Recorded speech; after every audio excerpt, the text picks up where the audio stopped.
quality.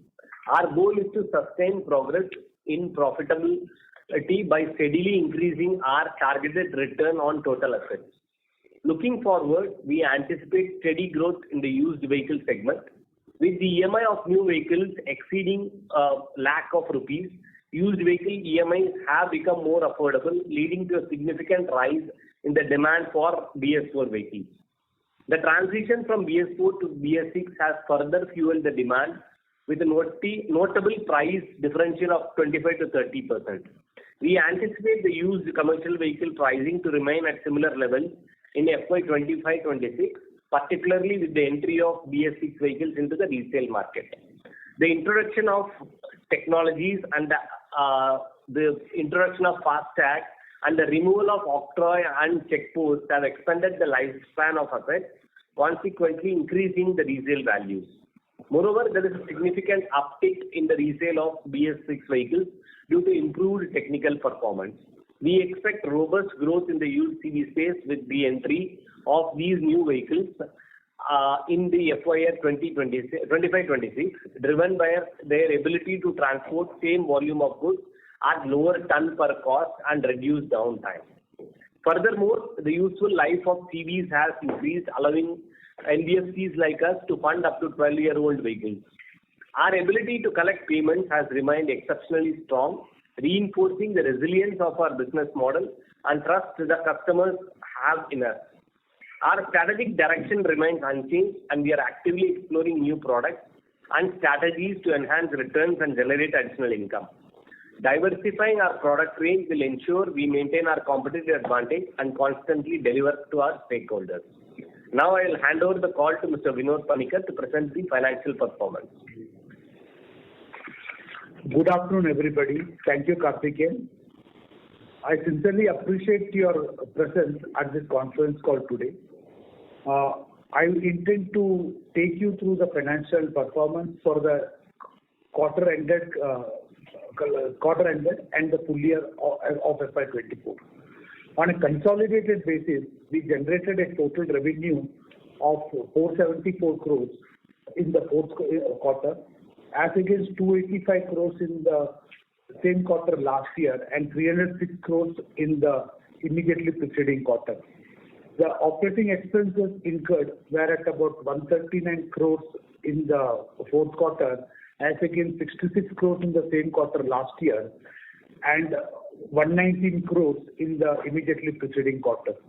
The disbursements were at 1767 crores, as highlighted by Karthik for the fourth quarter, as against 898 crores at the same time last year and 1,345 crores in the immediately preceding quarter.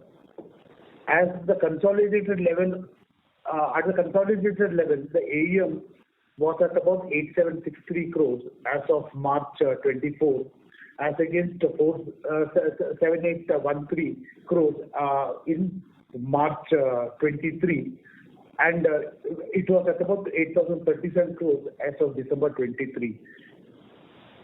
On a standalone basis, we have generated a total revenue of 391 crores for the fourth quarter, as against 236 crores in the same quarter last year and 238 crores in the immediately preceding quarter. The operating expenses were at 112 crores for the fourth quarter, as against 45 crores for the fourth quarter last year and 91 crores in the immediately preceding quarter.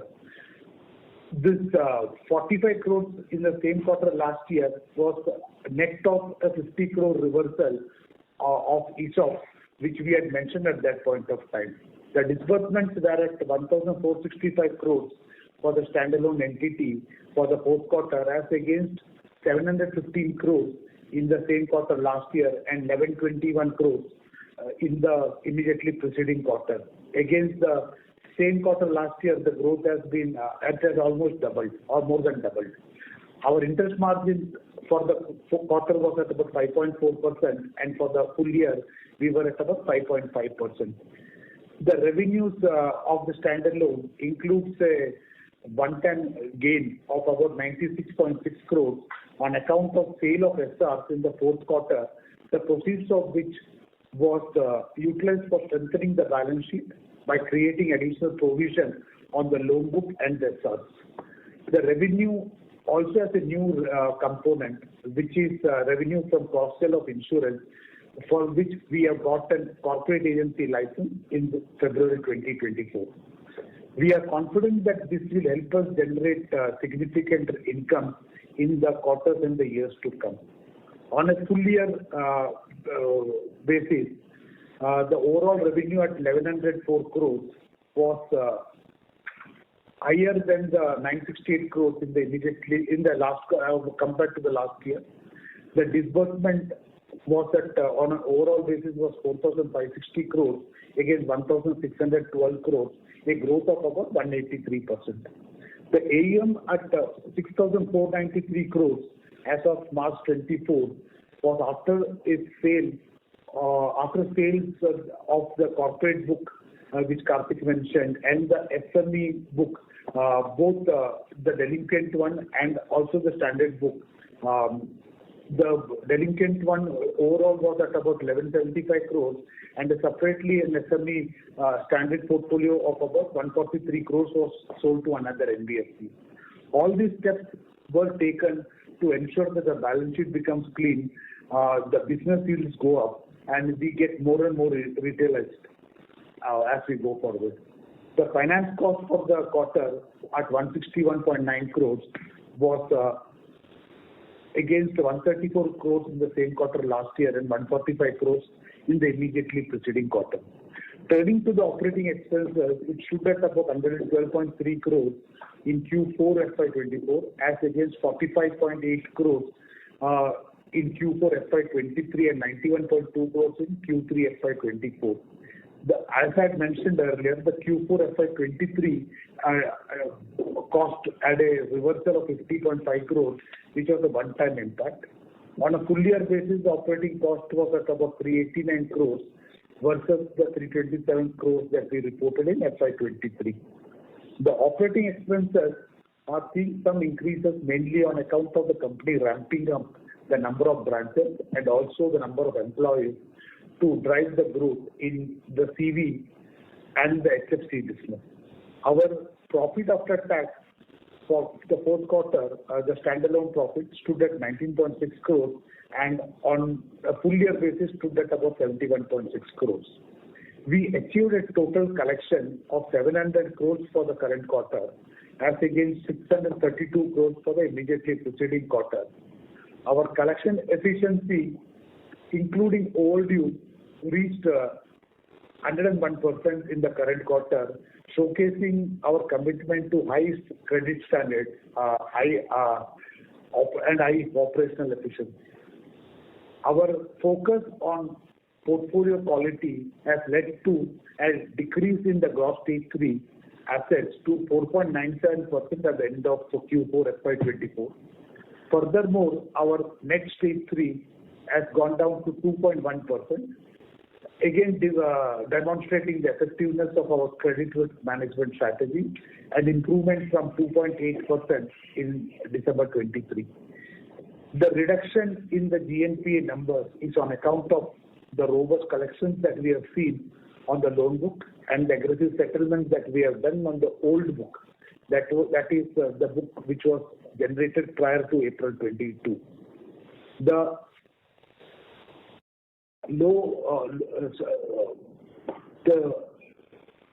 This will ensure that the lower stress book will also lead to better, I would say, funding in the coming quarters. The credit cost stood at about 102 crores, which was mainly on account of additional provisions that we created for SRs and on the loan book. In terms of funding, we have made steady progress in improving the liquidity position by raising the incremental funding in the fourth quarter by about 1,609 crores. As of 31st March 24, we maintained a cash and cash equivalent of about 836 crores. The change in the mix over the last two quarters has helped us reduce the cost significantly as we moved from an incremental borrowing cost of 12.7% in Q2 FY24 to 10.6% in Q3 and 10.9% in Q4. With the improved GNPA numbers that we mentioned above, we are confident that the costs will continue to go down further. Our capital adequacy of 28.9% and the debt equity ratio of 2.3 gives us ample headroom for further future growth, and we are confident in driving profitable growth in the quarters and years to come. Our asset under management of 6,493 crores as compared to 5,991 crores of in the immediately preceding quarter shows that there is an increase. The increased disbursement of 1,465 crores versus the 1,121 crores of the preceding quarter can be attributed to our strong focus on retail segment. Retailization will continue to yield favorable results, and we are confident of sustaining profitable growth in the quarters to come.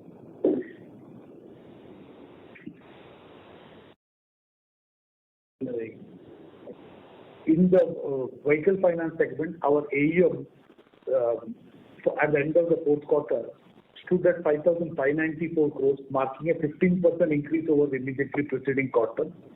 As previously mentioned, our emphasis remains on growing the used CV segment, and we are experiencing significant growth in the AUM, which we expect to continue.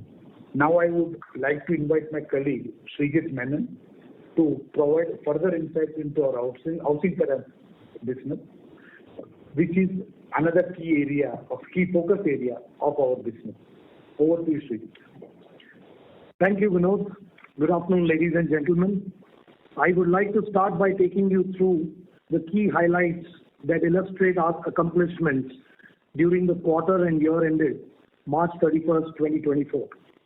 The financial year gone by has been a period of remarkable growth for us. We are delighted to report that we witnessed strong momentum across most of our business matrices. During the quarter 4, we reached an important milestone by achieving a monthly disbursal run rate of INR 100 crores for the first time. The total disbursal for Q4FY24 amounted to INR 301 crore, contributing to a total disbursement of INR 937 crore for the full financial year. Our assets under management reached INR 2269 crores, representing a robust growth of 40% year-on-year and 11% over Q3 FY24. Our loan book stood at INR 1,817 crores. Our customer base now stands at more than 28,000, depicting the granular nature of our assets with an average ticket size of INR 9 lakhs. Tamil Nadu, AP, Telangana and Maharashtra continue to remain our core geographies, accounting for more than 85% of our portfolio. To enhance operational efficiency and embrace digital transformation, we undertook the rationalization of our branch structure with introduction of a 3-tiered, full-fledged, integrated and digital branch structure. This has resulted in a more efficient branch operations from both volume and cost perspective. We converted 10 of our physical branches into digital locations during last quarter. Hence, at the end of the financial year, our total branch count now stands at 124. I'm also pleased to inform that at Indostar Home Finance, we've always believed in maintaining excellent asset quality, and that remains the cornerstone of our operations. Our 90+ days past due portfolio now stands at 0.83%, and our 1+ DPD stood at 3.02%. Furthermore, our GNPA decreased to 1.13% as of March 31st, 24, down by 0.12% compared to the previous year. We are proud to announce the achievement of a significant milestone in our digital journey. In Q4, we completed the transition to 100% digital and paperless loan journey, culminating the journey that we embarked upon from Q2 last year. With the implementation of the automated loan kit, our entire loan process is now paperless, making it hassle-free from a customer experience perspective. On the liability side, we successfully raised INR 1,150 crores during the financial year across our various funding channels. We added 9 new lenders / investors into our borrowing program. We are pleased to report a strong liquidity position with INR 220 crores in cash on the balance sheet and an additional INR 165 crores of undrawn sanctions. Now moving on to our financial performance.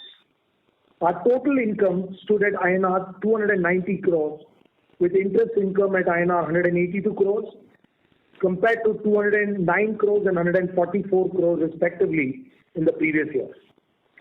Pre-provision operating profit increased to 63 crores from INR 51 crores last year.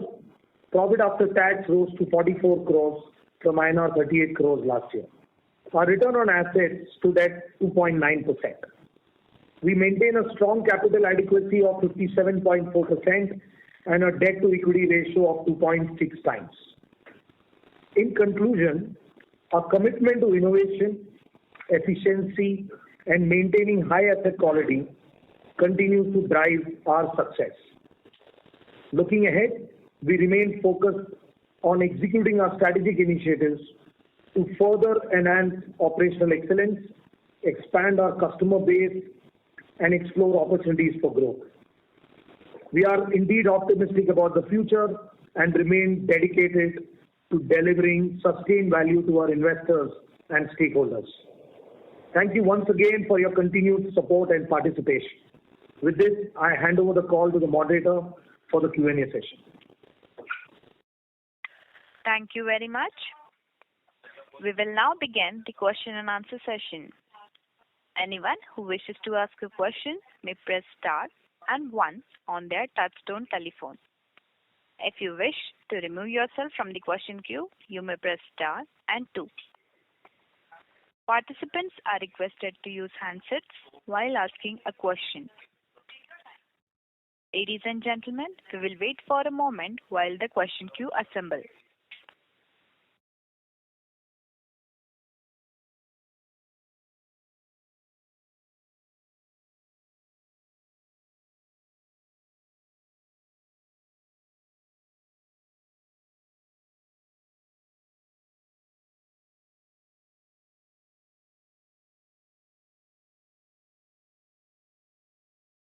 The first question is from the line of Kunal Kudonia from DSP Asset Managers. Please go ahead. Hi, this is Vivek Ramakrishnan. I have 3 questions. One is on this on your sale where you have via security receipts to ARCs. So I wanted to know how much was cash because you mentioned 143 crores in cash to an NBFC via assignment, and how much was in terms of security receipts, and whether in any of the security receipts in the past, either in the corporate or the SME portfolio, you started getting recoveries. That's question number 1. Question number 2 is that if I see the liability profile, the bank loans have not increased significantly. It still remains a small percentage. And that somehow seems to be linked to your credit rating, so there's still a AA- with a negative outlook from one of the rating agencies. So please comment on that.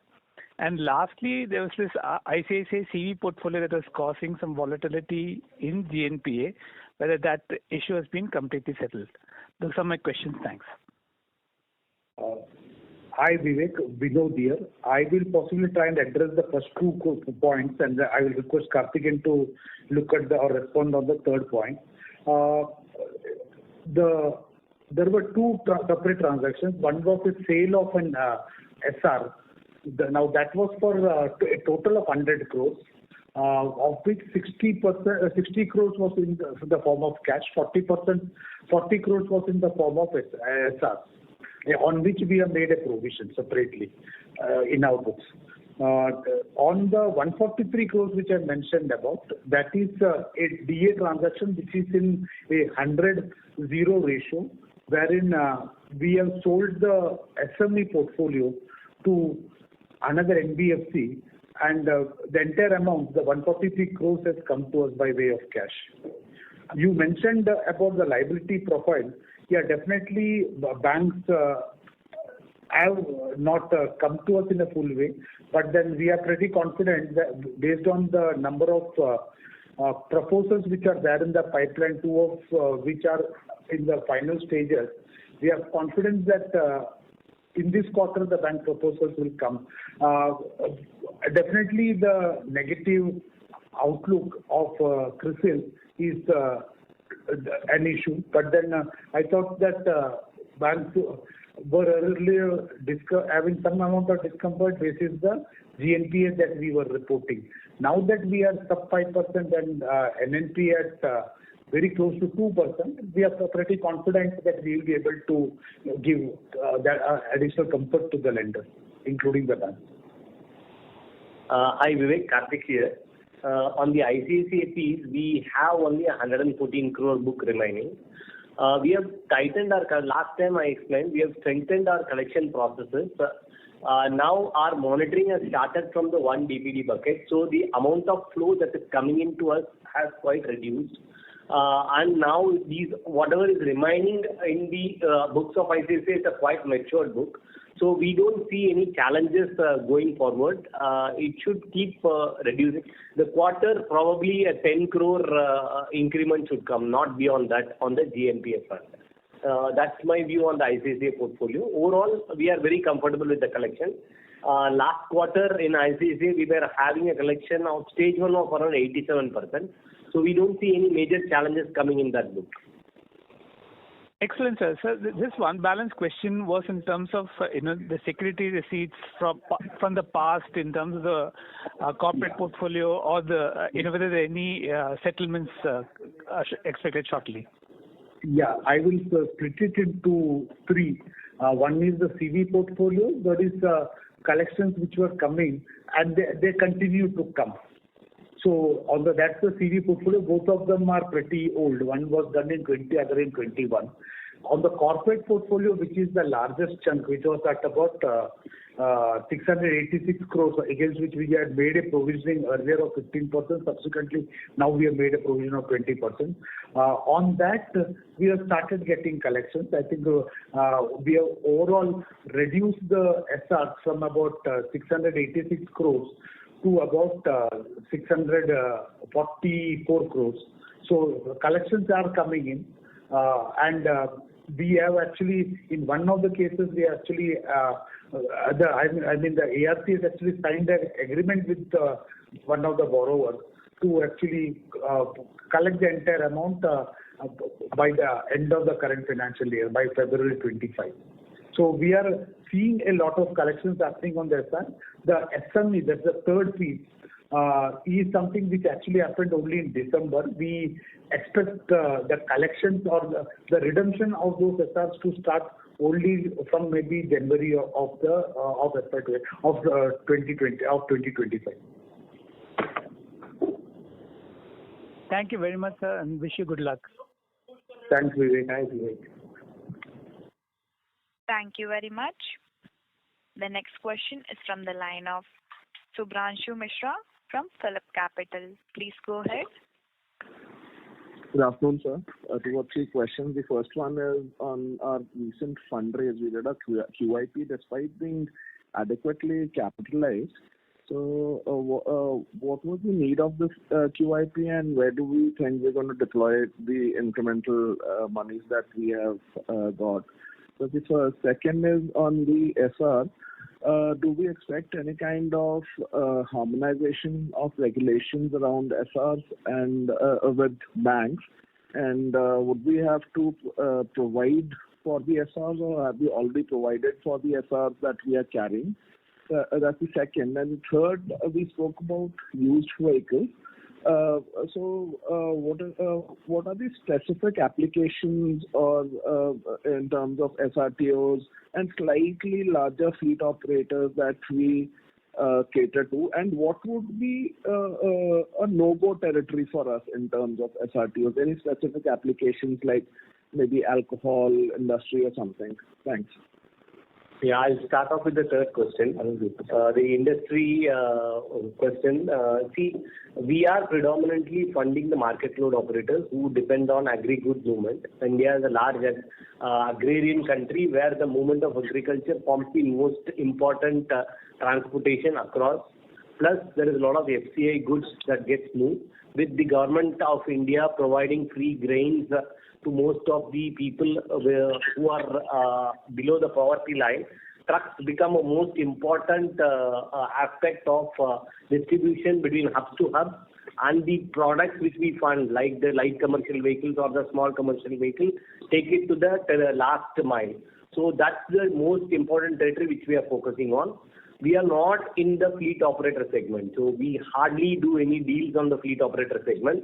Our pure profiles are retail FTU who are doing only retail operations or into open goods transportation. A few of the operators will also be in the local infrastructure segment, say like somebody who's attaching a tipper to the local road contractor who's moving, who's doing some activity. That's the major core focus area of us.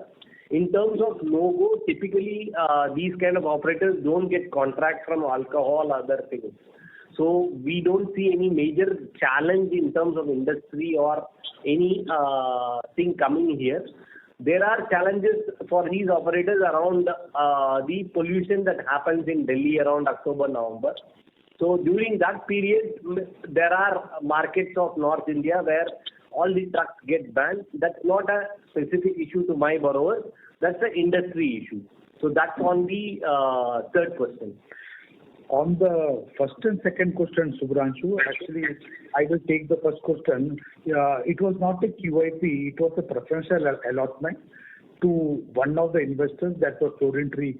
There was a investment which they wanted to do, and in a name like Torrentry, when they want to invest in the company, when they take interest in the company, we felt that no, it's worth getting such a big name into the company as a shareholder. And definitely, there are a lot of things that we can learn from them. That's one thing. So when they were to do the investment, Brookfield felt that if somebody else comes in, their stake goes below the 56.2% that they were currently holding, so they also came in. Definitely, while we are adequately capitalized, we believe that this additional capital will give a lot of comfort to the lenders. And today, our intention is to ensure that the lenders are comfortable with whatever we are doing. And definitely, Brookfield, by putting in that additional amount, they are showing the commitment that they have for the entity. Number two, a new investor coming in actually gives a lot of comfort to the lenders and the other investors also, because it shows that people who have looked at the company, did a due diligence, and then invested into the company. That gives a lot of comfort. That's on the first point. Second point, you mentioned specifically about SR. In my previous response to Vivek, I think I had mentioned about the collections against the SRs have started, and we have been able to recover funds, the monies against the CV SRs of the corporate loan. In your question on whether we are adequately provisioned, we believe that we are adequately provisioned, and like I mentioned possibly in my initial commentary, that the gain that we got, the one-time gain that we got, we actually used it for creating additional provisioning. We created about additional 75 crores, and today the total provisioning on the SR on an overall basis is at about 31%, which we believe is significant. Just one last question, so actually it's a follow-up question. Basically, if I have to infer from your SRTO categorization, we don't have a negative category of customer, PIN code or geography at all. We would just about lend to anyone. Is that a fair assessment? I'm not saying that. I didn't say that. Sorry. I said like we typically fund market load operators. There are geographies, there are PIN codes where we don't fund the profile, all profiles. So that's a part of the credit appraisal process, depending on our past delinquencies, depending on the kind of vehicles which will not sell there. We have a model wherein, say, suppose a particular location, a particular vehicle is going to give me high delinquencies, we are not going to fund there at all. So those are all internal models which typically we use for negotiating LTV with the customer, ensuring that the bad book doesn't come to us. What we don't do is specialized assets. Some SRTO coming in for a specialized asset. Say somebody wants to fund a bullet tanker. I may not fund. But if he comes for a market load operator in a good geography and the LTV which I prefer, I will surely fund. Understood, sir. I'll come back in the queue. Thanks. Yeah. Thanks, Subhanshu. Thank you very much. The next question is from the line of Saptarshee Chatterjee from Grow AMC. Please go ahead. Yeah, thank you for the opportunity, sir. My first question is on the SR. You have already mentioned that overall provision is around 31%, but if you can give bifurcation across books of CV, corporate and SME, what is the total amount outstanding and the provision amount against those? Saptarshee, thanks for being on the call. On CV, the provisioning is at about 60%, and on SME, SME and the corporate is at about 20%. And the last transaction that we did, which is again a CV, so where it's a recent transaction, so there the provisioning is at about 30%. Thank you. Overall, yes, understood. Thank you. But do you expect that what the quarters like as we proceed on next year, there will be revaluation of the SR book? There can be volatility in terms of further provisioning in the SR book? We don't see the need for any additional provisioning, but then I also mentioned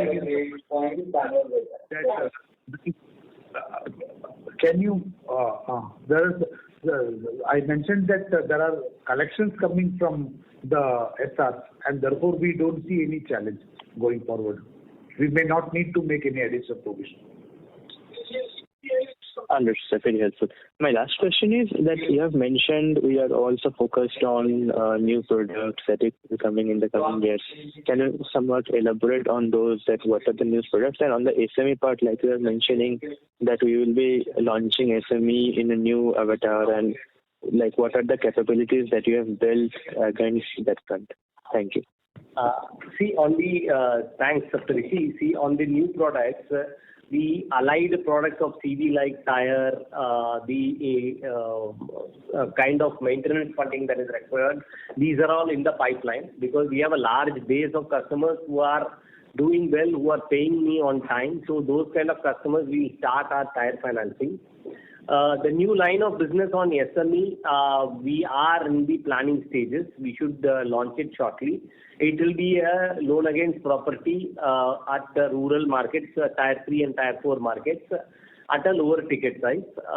Probably by the next call, I will give you a detailed thing on what is that we have brought into the market. Okay, sir. Thank you so much and all the best. Thank you, Saptarshee. Thank you very much. The next question is from the line of Devansh from Safe Enterprises. Please go ahead. Yeah, thanks for the opportunity. So can you elaborate more on the liability profile as well as cost of borrowing of individual borrowers? How do you see that mix going forward? Because we are confident on bank borrowing coming in significantly this quarter, which hasn't translated yet. So also you can share your outlook on the same. Can you repeat, because the voice was not very clear, if you don't mind? Yes. So on borrowing side, can you elaborate on the cost of borrowing of CP and NCD banks, and how do you see the mix shaping up over next 1 to 2 years? See, over the last couple of quarters, we have changed our mix. We have brought in PTC and commercial papers, and therefore our overall cost of funds have actually, the incremental borrowing cost has gone down like I mentioned in my initial remarks, that from a 12.7% in Q2, which was incremental borrowing cost, it went down to 10.6% and 10.9% in the last 2 quarters. We are expecting, I also mentioned that with the company starting to do very well with NPS going down significantly, we are expecting many more banks to come to us. We are expecting many other lenders to come to us, and therefore we expect the overall cost to go down. We are expecting some amount of, I would say, funding from banks in the current quarter and in the quarters going forward. We expect the cost to come down. I would not want to possibly give a number to it, but then definitely what you have seen in the last couple of quarters, that where the incremental cost has gone down, that will continue to keep going down. We to maybe kickstart the business at the beginning of the last financial year, FY23-24, we actually borrowed from through in the form of NCD, and that time banks had not come to us. So our role was to ensure that now our job was to ensure that we get funds and we kickstart the business. We kickstart the business to run the business, and therefore now whatever we wanted to achieve, we have achieved, and therefore now we feel that the banks will come. The PSU banks, normally they insist on 2 years of profitability. Now that we have done 8 quarters of a trot showing profitability, last 2 years have been profitable, we are confident that banks and many more banks will actually come to us. Okay. And as on Q4, what is the cost of borrowing for banks, CP and NCD on blended basis for individual, on 3 of them individual? On a blended basis, the overall cost of borrowing was at about 11.4%, down from about 11.7% in the immediately preceding quarter. So what I'm trying to ask is, like, for the bank exposure, what is the cost of borrowing? For the NCD, what is the cost of borrowing? For CPs, what is the cost of borrowing? And on marginal basis, what are the cost of borrowing for individuals? I think we can possibly get on to a call separately, where we can possibly get into this nitty-gritty. Sure. Thanks. Thanks, David. Thank you very much. I request all the participants to restrict your questions to 2 per participant, in order the management is able to address questions of everyone in the queue. Thank you. The next question is from the line of Rikesh Parekh from Rockstar Capital LLP. Please go ahead. Thanks for the opportunity. Sir, just a couple of questions. One is, what is the amount of security receipt we hold on our books? And I understand we have 31% provision. So, any collections or recovery in this quarter from that book? Yeah, I think, Rikesh, good afternoon. I think I'd answered this against a couple of queries earlier also, but maybe I will repeat.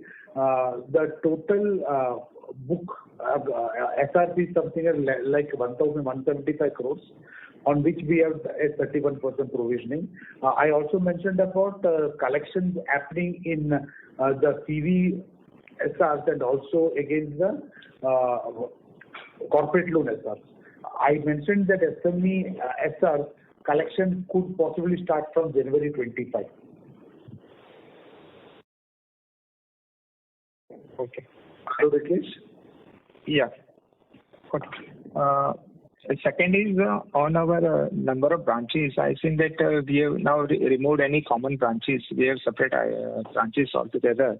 One thing what I found is in the home loan side, the number of employees have reduced while the branches have increased. So anything to look into it as such? No, actually on the home loan side, the number of branches have come down. We started the year with 134 branches, and now it is 124. So we have actually reduced branches. We have not increased branches.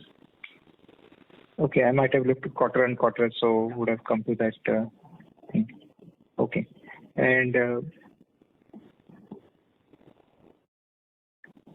Lastly, on the our gross stage 1 and 2, if I refer to slide number 15 as such, so we are seeing some amount of increase happening on the gross stage 1 and 2, although gross stage 3 is well under control. So anything to look into it over there? Pardon? Gross stage 1 and 2?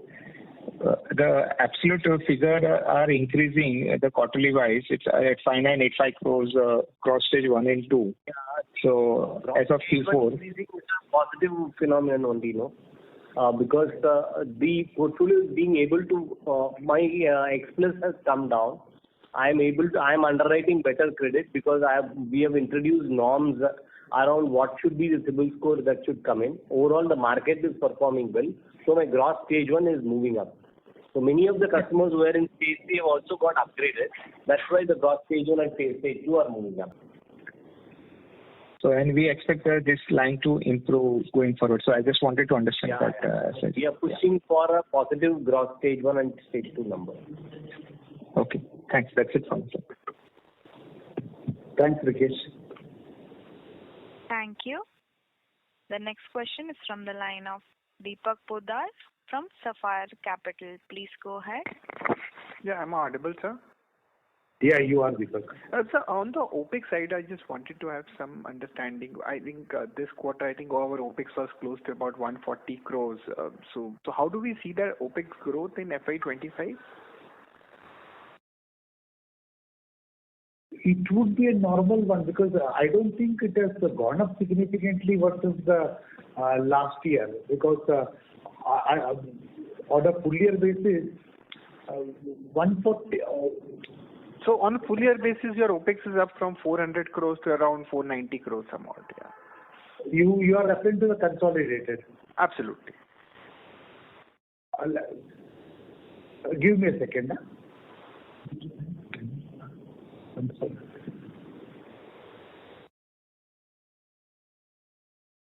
Yeah, from 401 to 492. See, I think my initial call had mentioned, initial commentary, I think I had mentioned that there was a one-time ESOP reversal last year. Now that was some, on a full year basis, it was 45 crores. So if you add that, we are then talking about close to 450 crores, and then the growth is about 10%. Okay. No, but this quarter it was about 140 crores, right? So is that the base one can look at going forward, or FY25 as we see?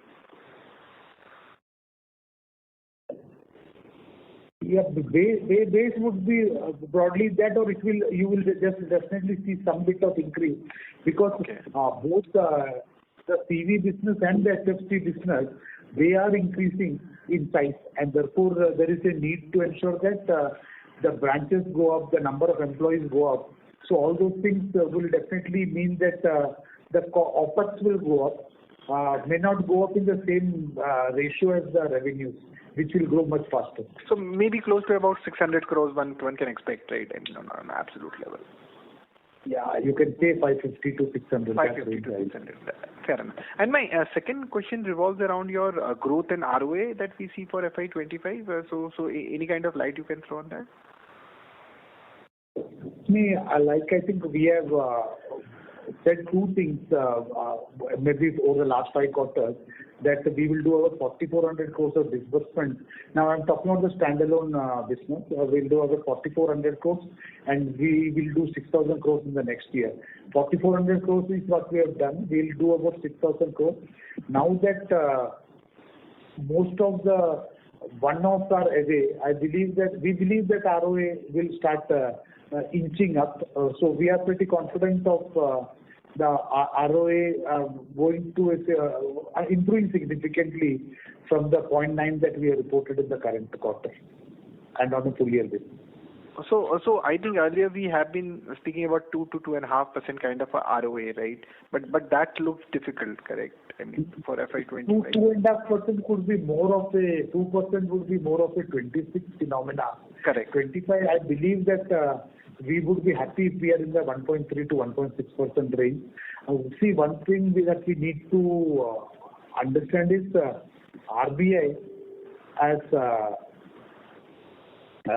I had actually come up with a circular basis which the interest cost did go up, and that has actually led to some bit of increase in cost. Correct. Number one.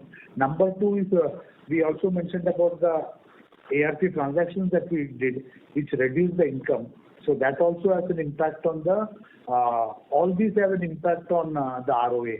So because of that, the ROA looks to be slightly subdued, but then there are numbers which are firm and which will continue to improve as we go forward. Understood. And on the AUM part, I mean, what is the AUM growth we are looking at? I mean, I think on a console level, I think we are at about 8,800 crores, right? FY24. So what we may look at in FY25? We believe that we should be in that housing finance should do about 3,000 should be their book, and in case of the standalone, we should be in the range of about 7,500 to 8,500 to 9,000. So around 11,500 to 12,000 we might target, right? 11,500 to 12,000. 11,500 to 12,000. Fair enough. I think that's it from my side. Thank you so much. All the very best. Thank you. Next question is from the line of Ketan Athavale from Robo Capital. Please go ahead. Thank you for the opportunity. Sir, I wanted the guidance figure for FY26 on our AUM, and our guidance is on, NIS, cost to income and credit costs for the next 2 years. Ketan, good afternoon. Thanks for being on the call. We had said that maybe in 26 we will do a disbursement of about 7,500 crores in the standalone, and on an overall basis of about 10,500. We may not want to currently give any guidance for any other numbers in relation to FY26. We would want to see how the year pans out before we start giving any guidance. Okay, but can you give the figures for FY25? No, I think I mentioned about the ROA. I said that it would be in the 1.3 to 1.6% kind of range for the current year. However, that is FY25. Okay, got it. Thank you. Thanks. Thank you. The next question is from the line of Parikshit Kabra from Picardie Advisors LLP. Please go ahead. Hi, thank you for taking my question. I was hoping for the standalone, the credit cost that you have shown of 102 crores, can you break it down between business as usual and your legacy book? The 102 crores contains the extra provision which we have on the SRs also. So 102 crores is a combination of two, largely a combination of two numbers. The others are, I would say, business as usual. We mentioned about a one-time income gain that we got, and that was utilized for creating provisioning for the security receipts. So that was 75 crores. On a conservative basis, we made an additional provision of roughly 26 crores on the corporate loan book. Correct. So that is about 101 crores. The others would be some pluses and some minuses, but then broadly that's the number for the quarter.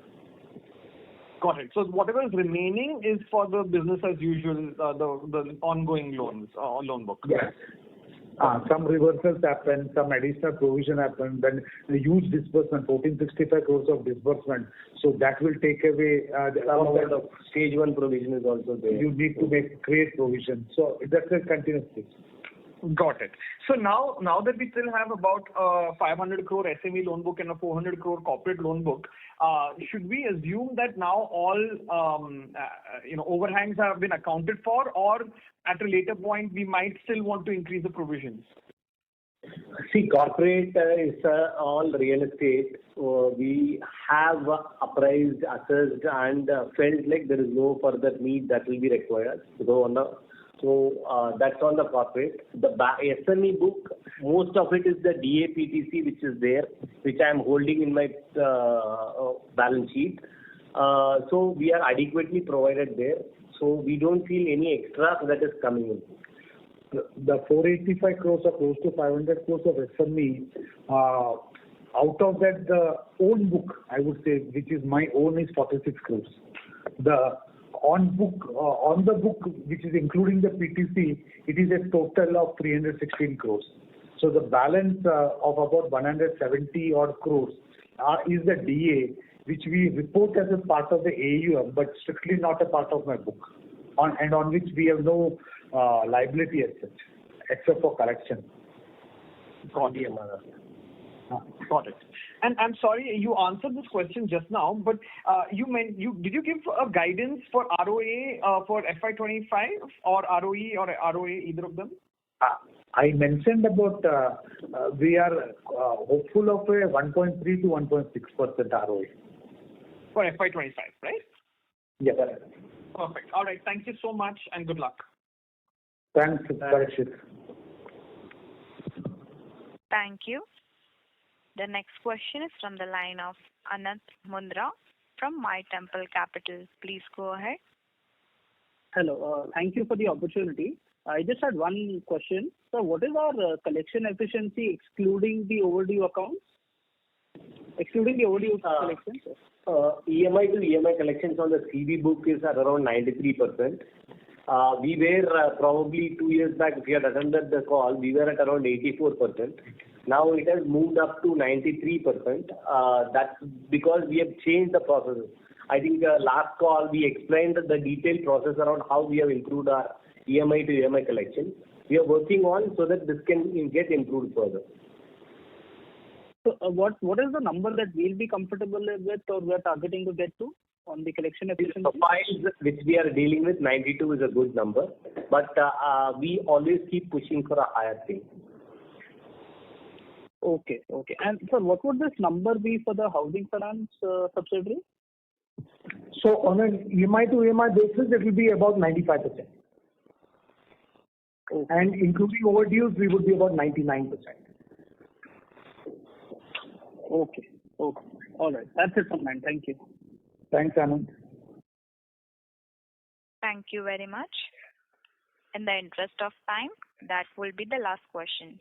I will now like to hand the conference over to Mr. Viral Shanklecha from Orient Capital. Thank the management for taking the time out for this conference call today, and also thanks to all the participants. If you have any query, please feel free to contact us. We are Orient Capital, Investor Relations Advisors to Indostar Capital Finance Limited. Thank you so much. On behalf of Indostar Capital Finance Limited, that concludes this conference. Thank you for joining us, and you may now disconnect your lines. Thank you.